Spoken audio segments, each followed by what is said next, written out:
What is up, guys? Welcome to the video. I was just walking home down 13th Street here. I was thinking about just some recent conversations I've had with clients of mine, with friends of mine, just with people close to me, and something that I deal with a lot personally, but also professionally, and that's the way we talk to ourselves. Not educational, but just stuff that I'm thinking about that I think would be beneficial to anybody, not just people who are trying to lose weight, people who are trying to build muscle, but just in general. And that's the stories that we tell ourselves about ourselves. But I'm a little worried about audio quality out here, so we'll take it back to the apartment and go from there.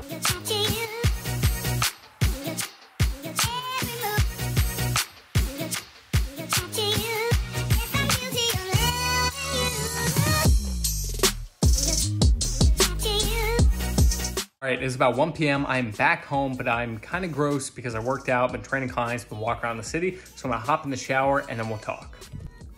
All right, much better, squeaky clean.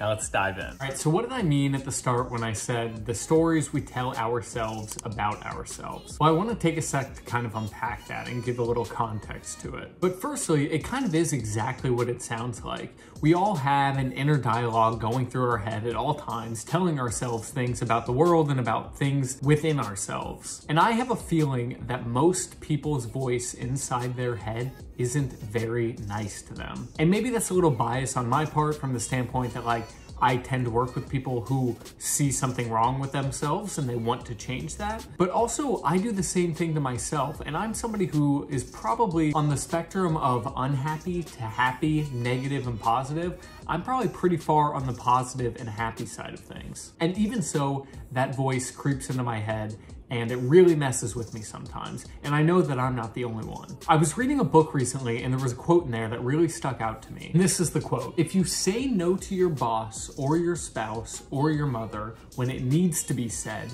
then you transform yourself into someone who can say no when it needs to be said. If you say yes when no has to be said, however, you transform yourself into someone who can only say yes even when it is very clearly that you need to say no." And that quote really stuck out to me, not necessarily from a yes and no standpoint, but I think it's true for a lot of things in our lives. But for the sake of this video, I kind of want to specify it towards our relationship with ourselves, with food, and with exercise. Because in my experience, not just with myself, not just with friends, but working with clients, is that there seems to be a running thread of folks who tell themselves that they are the type of person who says yes to the food. They are the type of person who doesn't exercise. They are the type of person that always eats too much. When quite frankly, that doesn't have to be the case. If you're an overweight person and you walk around telling yourself all day that I am an overweight person,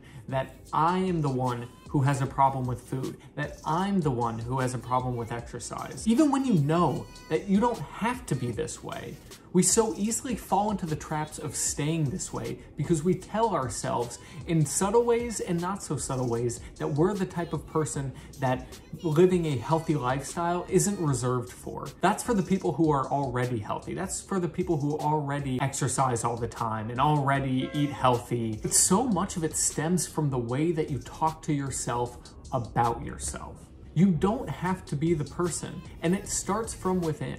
I know it's easier said than done to just say, well, just move more, eat less, because that's not how these things work. If that's how it worked, if it was that simple, there would not be an obesity epidemic across the world. But there is one because it's difficult. And I'm not gonna sit here and act like I have the solution to the obesity crisis or anything like that, because I'm not. But I do think that you have the power and you have the capability to at least change the voice in your head, to stop telling yourself the stories that you tell yourself, and instead change the narrative. If you want to go out and run a 10K, but you tell yourself you're the type of person that hasn't run in 10 years, or that you're the type of person that could barely do it without huffing and puffing your way through the finish line, you can start by telling yourself you are the type of person that runs. And it doesn't even have to start there. You can start by telling yourself that you're the type of person that gets their clothes out the night before for the run they want to do. So you actually put your clothes out the night before you run. You can tell yourself that you are the type of person that can wake up at 5 a.m. to get that run in before work. And then you might just be the type of person that sets their alarm for 5 a.m. And when the alarm goes off at 5 a.m., you can tell yourself that you are the type of person that does not hit snooze on your alarm. And then maybe you just won't snooze the alarm. And now maybe you've done all that. You told yourself you're the type of person who puts their clothes out for their workout, so you do it. You tell yourself that you're the type of person who sets an alarm for 5 a.m., and you do it. You tell yourself that you're the type of person who doesn't hit snooze on your alarm, so you don't hit snooze. Now maybe you get outside and it's colder than you thought, or maybe it's drizzling a little bit. But you already told yourself that you're not the type of person who lets minor inconveniences stop them from reaching their goals. And so you start running, and it's just one morning, and it's a little drizzly, but you did it. And it didn't start because the day before you said, I'm the type of person who can run a 10K and can do it and come in first place.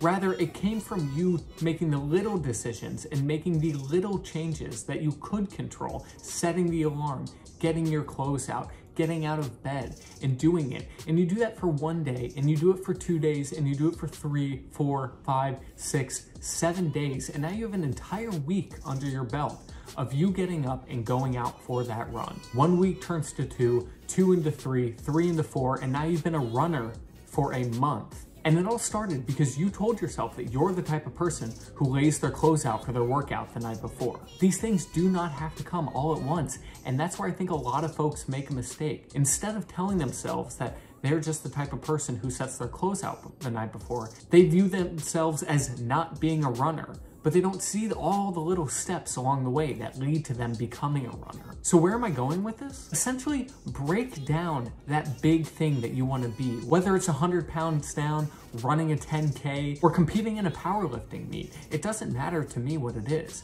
But instead of telling yourself, I'm not the type of person who can run a 10K, start by telling yourself that you are the type of person who puts their clothes out before, and build from there. Because the little wins turn into bigger wins and even bigger wins until you're a completely different person. So change the narrative, take control of the little things that you can control, and those little things will turn into bigger things. I hope you guys found that useful. I'm about to run to the store and get some strawberries and bananas because, fun little fact about me, one of my favorite snacks is cutting up bananas and cutting up strawberries and putting them in a bowl together and eating them that way. I have no idea why, but it tastes like 1,000,000 times better if you do that. Let's head to the store.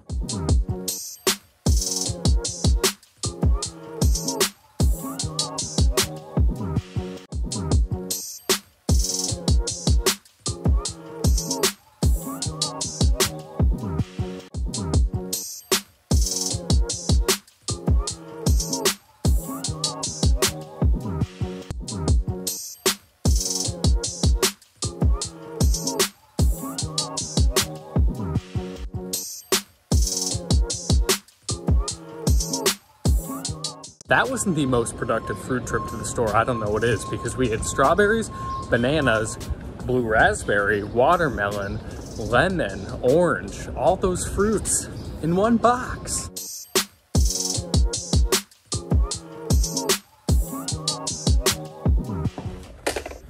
All right, guys, I am back home. Successful trip to the store. There we go.